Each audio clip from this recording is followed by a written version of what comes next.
આજ ઘણા પાપી દાદા તમારો સમાન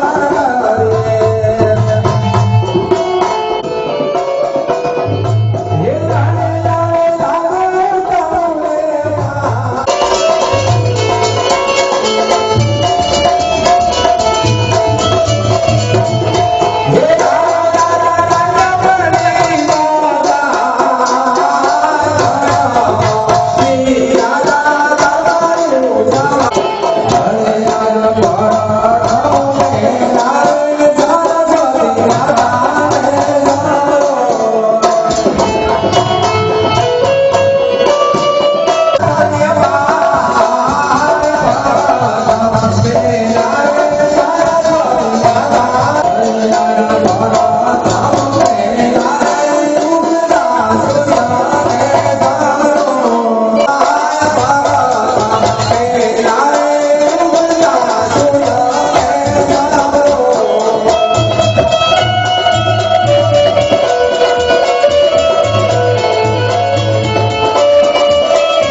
મુકુંદભાઈ માવજીભાઈ 101 રૂપિયા ચૂંટણીમાં આપે છે.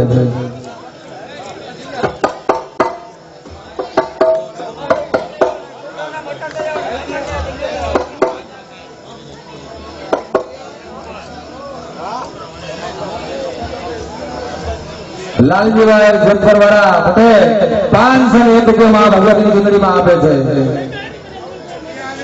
श्री रामचंद्र भगवान उपस्थित, गांव के ग्राम देवता एंड सारे मेरे पूजनीय, सबको मेरे तरफ से सादर प्रणाम। मैं इस मंच से कुछ कहने या करने, कुछ भी करने के लिए नहीं आया हूं।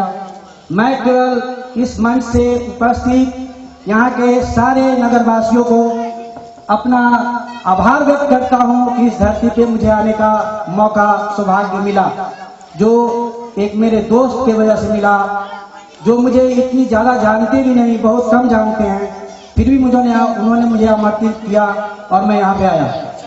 बहुत बहुत धन्यवाद इनका, मैं अभिनंदन, आभार व्यक्त करता हूँ। आज विजयदशमी का पर्व, यह पावन पर्व बहुत ही महत्वपूर्ण पर्व है। ये दिन हमारे इतिहास का एक महत्वपूर्ण दिनों में से रहा है। ये विजयदशमी है, जिसमें माता रानी के हाथों से महिषासुर के वध लेकर श्री रामचंद्र प्रभु के हाथों से रावण का वध, यानी पाप का नाश आज विजयदशमी के दिन होता है और होता रहेगा। ये ऐसा नहीं है कि आज ही हुआ है और कल ही हुआ था, कलयुग में भी हुआ, त्रेता में भी हुआ, द्वापर में भी हुआ और एक दिन कलयुग में भी होगा। चाहे यहाँ पे पापी कितना भी पाप कर ले, सबसे वो झूठ बोल सकता है, लेकिन अपने आप से वो झूठ नहीं बोल सकता कि मैंने क्या पाप किया है, क्या मैंने धर्म किया है। आज हम लोग यहाँ पे उपस्थित हुए हैं तो एक उपस्थिति का एक महत्वपूर्ण अपना आभार व्यक्त करें कि इनको एक गौ माता का जो है रक्षा करने के एक संकल्प लेकर इन्होंने एक कोशिश किया है कि मैं गौ माता का सेवा करूं। और हम सब का, चाहे वो हम माता हो, बहन हो, भाई हो, बहन हो, बड़े हो, बुजुर्ग, बच्चे, सबका फर्ज बनता है कि इनको प्रोत्साहित करें। बट हम लोग के पास एक प्रॉब्लम सोचते यही है कि क्या करें। हर कोई यही सोचता है कि हम क्या करें। प्रॉब्लम एक भी नहीं होता, हम लोग की आदत बन गई है कि हम आगे चलने से डरते हैं। तो इस चीज के लिए इन्होंने आगे चलने का संकल्प लिया है कि मैं आगे चलूं।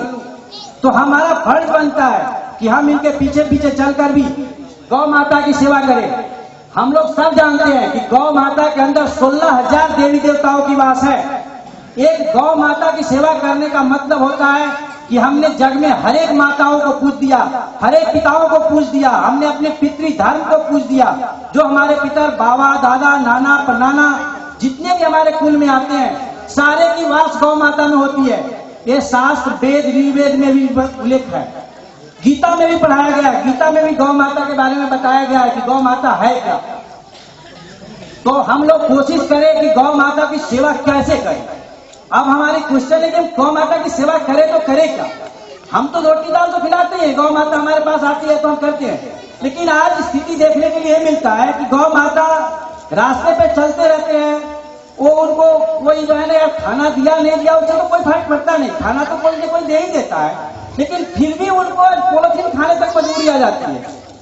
ये हमारी स्थिति, जबकि गौ माता के नाम पर बहुत से ट्रस्ट चल रहे हैं, यहाँ पे नहीं पूरे इंडिया में चल रहा है। मैं तो बिहार से हूँ, मैं तो यहाँ का ज्यादा जानकारी मेरे पास नहीं है, फिर भी मैं जानता हूँ कि जितने भी यहाँ पे ट्रस्ट चल रहे हैं, शायद कोई भी पंडित जी के संयोग से नहीं चल रहे हैं, लगभग ट्रस्ट के अनुसार चल रहे हैं और सब में सेवा अच्छी तरह से दी जा रही है। सब में सेवा है, कोई ऐसा जगह नहीं है जहाँ पे सेवा अच्छी नहीं है। फिर भी हमें देखने के लिए मिल जाता है कि कहीं भी रास्ते पे गौ माता को कोई गाड़ी वाला ठोक दिया, गाड़ी वाला अपना चलता बनता है, सोचता है कि कहीं मेरे को पीछे से पड़ जाएगा। अरे तुम सोच क्या रहे हो, अगर तुमने गौ माता को अगर गाड़ी से मार भी दिया है ठोकर, चलो तुम्हारी गलती से लग गई, लेकिन तुम्हारा फर्ज बनता है कि उनका उचित व्यवस्था करके उचित जगह पे पहुंचाकर उनकी उचित देखभाल हो। ये हमारा कर्तव्य है। अगर हम नहीं करते हैं तो हमने अपने कर्तव्य को पालन नहीं किया है। अगर नहीं किया है तो इसका फल मुझे भी भुगतना पड़ेगा, इसमें कोई डाउट नहीं है, नो डाउट। तो गौ माता की सेवा करने के लिए हम सब, इस पे नंबर भी दिया गया है और आप लोग के साथ में रहते भी हैं जयेश भाई। कोशिश करें, हम एक छोटा बच्चा भी अगर कहीं गौ माता को कष्ट देख रहा है तो बड़े को बताएगा, बड़े से बताएगा, बड़े से दूसरे कोई कार्यकर्ता को पता चलेगा, कार्यकर्ता से ऑटोमेटिक पहुंच जाएगा जहां तक बात पहुंचना चाहिए, हमें पहुंचे, चाहे जयेश भाई के पास पहुंचे। हम पूरी कोशिश करेंगे लगन और श्रद्धा के साथ कि हम गौ माता की सेवा करें, क्योंकि गौ माता ने हमें जो एक, जब छोटा बच्चा हम थे तो हमें माँ के दूध के बाद गौ माता का ही दूध पिलाया जाता है। कहा जाता है कि गौ माता की दूध पीने से माता की दूध लगभग में आ जाता है, क्योंकि गौ माता की दूध ही नहीं, गौ माता की दूध, घी, दही या गौमूत्र जो भी है सब हमारे जो है ना वेद से लेकर पुराण सब में शुद्ध माना गया है। क्योंकि गौ माता, लोग आजकल कहता क्या है कि गौ माता तो केवल हिंदुओं का धर्म है। अरे किस किताब में लिखा है केवल हिंदुओं के लिए है? गाय का दूध क्या मुसलमान नहीं पीता है? सब पीता है, सबके लिए गौ माता, सबके लिए। मैं तो इस मंच से आह्वान करता हूँ, पूरे हिंदू मुसलमान सबको आह्वान करता हूँ